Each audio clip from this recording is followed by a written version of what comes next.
So what makes you different than the Zionists? So what would be the difference? The hope of the Almighty. Judaism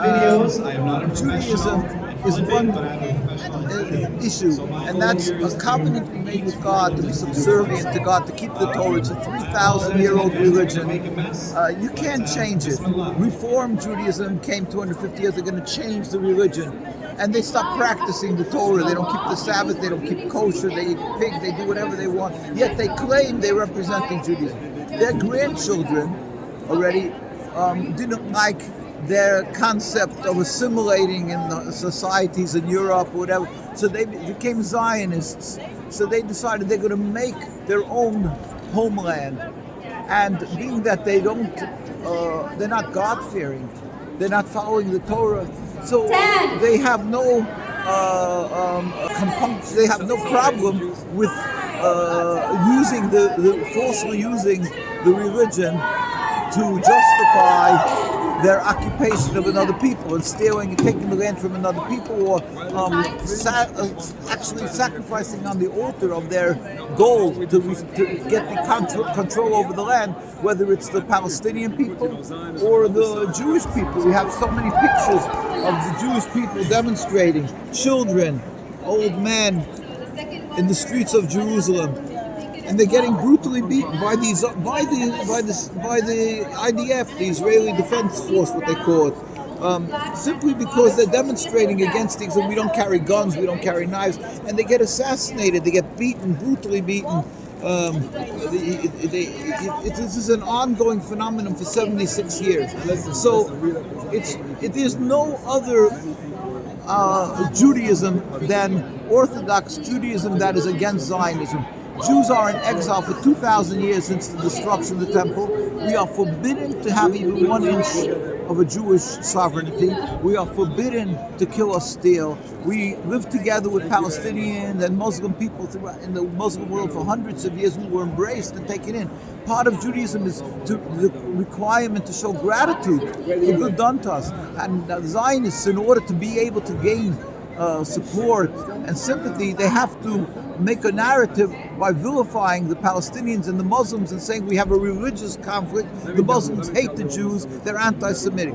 There's nothing more deplorable than that after we were taken in by the Muslim countries in Ottoman Empire. So we as Jewish people, with our rabbis at the head, pleaded with the heads of, this is with the Rabbi Sonnenfeld in the 1920s, met with the king of Transjordan. This is in 1947. Met with the United Nations, Rabbi Dushinsky, blessed memory. We furthermore wish to express our definite opposition to a Jewish state in any part of Palestine. This is what the Jewish people said. We don't want this so-called Jewish state. So it's a long answer, and here you see, after passed on, like I say, these thousands and tens of thousands of Jews living in Jerusalem and Al-Quds, or around the world, invariably, the very religious communities, they're anti-Zionist. So there's only really one that's proper Judaism. You have, unfortunately, majority around the world of Jews, they're not practicing at all. Yet they claim they have the right to represent God and Judaism, and they can claim a right to the land, but it's false. And even the ones that are what they call modern Orthodox, like the cabinet of Netanyahu, Ben Gvir, and all these guys are totally rebelling against God with the settlers together.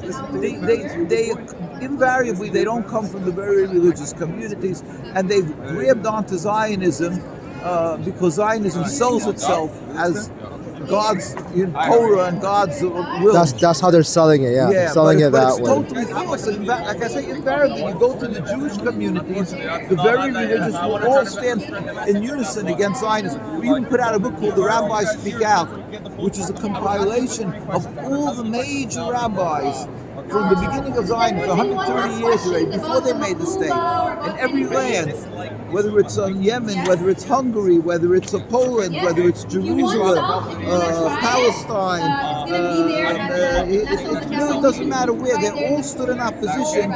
In Poland, because they said that you cannot steal, you cannot occupy, you're not even allowed to have a Jewish state in an uninhabited land. I'll just quote one of the rabbis, this is Rabbi Meir Cohen, who was passed on in 1933 before the state, but Zionism was already raising its head, and he's a codifier of Jewish law, very famous rabbi. Everybody accepts his rule, and he said, the Zionists are dead limbs of our people, which causes the entire body to rot. That's what he considered Zionist. That was the beginning of Zionism. Today, it's not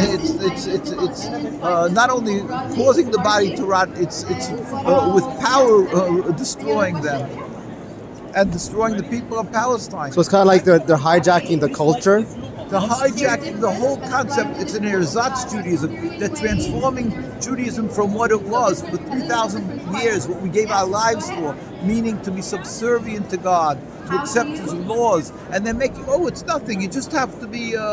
It's our tradition, our heritage, our whatever narrative they'd like to sell, and you are not obliged what people call human rights or to care about the Palestinian people. They dehumanize the Palestinian people. That's part of the narrative. So they're more just secular, essentially. So it's secular, and but they try to incorporate religion as a facade, as a way to legitimize what they're doing. But the very religious, the rabbis to the laymen, we cry, we hurt, we feel the suffering of Palestinians, and that's why our communities, for the last years, we're doing this for all the years since Zionism started, as I showed you, they demonstrating, but in the last year, tirelessly, every single day we are on the streets for hours, and we walk.